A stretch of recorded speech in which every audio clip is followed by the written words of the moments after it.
Elle ne paie rien pour attendre celle-là. Je dois lui rendre ce qu'il m'a fait. C'est trop difficile. Je suis un pour ne rien. Non, je n'y arriverai pas. J'ai peur. Change tes pensées.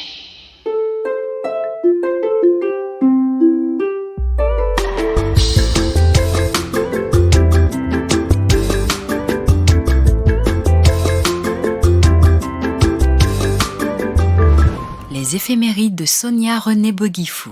Et si la vie nous était comptée? Et si Dieu n'avait pas créé la femme? Belle question qui mérite d'être posée, tant l'importance d'une femme dans la vie d'un homme ne peut prêter à discussion.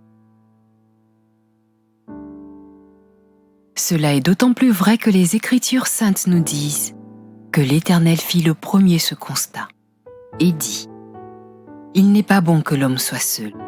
Je lui ferai une aide semblable à lui. Une aide ici est une personne qui vous apporte un plus. Son concours pour vous amener à atteindre votre objectif. La création de la femme est donc l'achèvement de celle de l'homme. On ne peut pas écrire du blanc sur du blanc ou du noir sur du noir. Chacun a besoin de l'autre pour être révélé. L'homme a besoin de la femme pour être révélé, car notre recherche constante, consciente ou inconsciente, est de vivre heureux. L'homme et la femme sont tous les deux des créatures de Dieu, mais diffèrent sur plusieurs points. Dieu n'avait aucun intérêt à créer deux êtres identiques, mais au contraire, à créer deux êtres qui se complètent. Les contraires s'attirent, c'est une vérité connue de tous. Dieu créa le ciel et la terre, tous deux sont complémentaires. Dieu créa la nuit et le jour, tous deux sont complémentaires. Dieu créa le soleil et la pluie, tous deux sont complémentaires. Sans son contraire, il ne peut y avoir d'équilibre parfait. La femme est donc une entité propre, différente de l'homme, avec des réalités intrinsèques qui lui confèrent un pouvoir. Elle lui apporte cette lumière intérieure qui permet son affirmation masculine. Les Saintes Écritures nous apprennent que la femme a été créée à partir de la côte de l'homme. Pour que l'amour dans le couple soit sincère et conforme à l'Écriture, il convient que chaque homme trouve sa côte, celle qui provient de ses os, dans lesquelles sont imprégnés son ADN. Tout comme nous différons tous les uns des autres par la voix, les empreintes digitales, l'allure et la morphologie extérieure, nous différons également par nos côtes. Ne te trompe donc pas de femme. Cherche avec l'appui de la foi ta côte, et tu la trouveras assurément. C'est le plus grand bien que Dieu peut t'accorder. L'amour n'a rien à voir avec le corps. Il est lié et relié à l'esprit.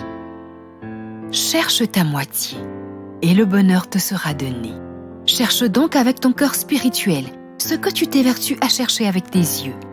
Ta recherche doit te conduire au-delà du simple désir, qui a un besoin qui s'éteint une fois satisfait. Le vrai amour, lui, ne s'éteint jamais. Il transcende les obstacles, déplace les montagnes, réjouit les cœurs et est une source intarissable d'épanouissement et de bonheur. Il existe quelque part une femme qui est faite pour toi.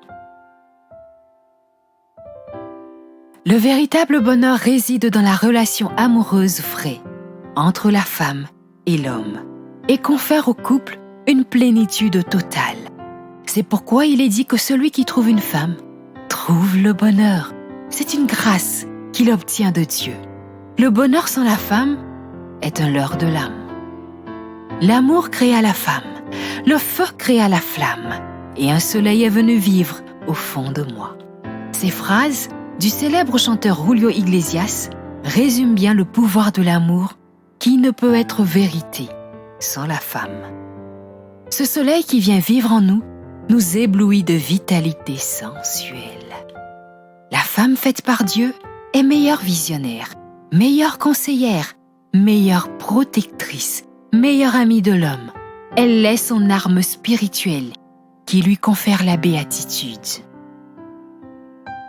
L'homme doit écouter la femme, celle qui est faite des os de ses os, sa véritable moitié, et ne faire qu'un avec elle. Dieu a prodigué à la femme un sixième sens, dont l'homme est dépourvu.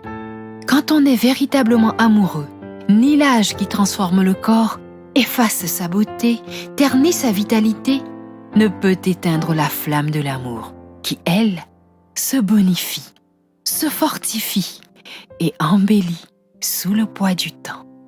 L'amour est un tout parfait.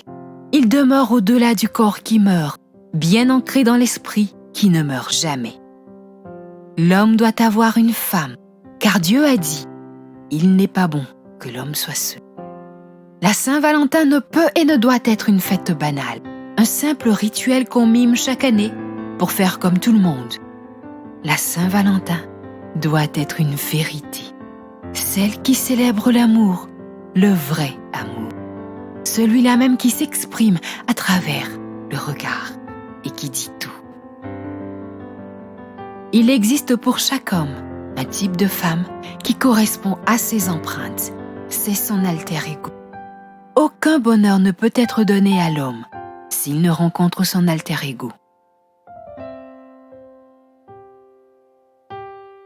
La solitude dans le bonheur n'est pas le bonheur véritable. Aussi longue que soit la nuit, le jour viendra et l'amour sera toujours là pour qui sait attendre. Le 14 février, jour de la Saint-Valentin, est célébré dans de nombreux pays comme la fête des amoureux. Offrez une rose rouge à votre cœur aimé. C'est la fleur éternelle de l'amour, l'emblème de la passion. Et l'amour créa la femme, le feu créa la flamme. Un doux soleil est venu vivre au fond de moi. Et si Dieu n'avait pas créé la femme? Et si la vie nous était comptée? Plénitude et sérénité avec la femme. Tout est bonheur.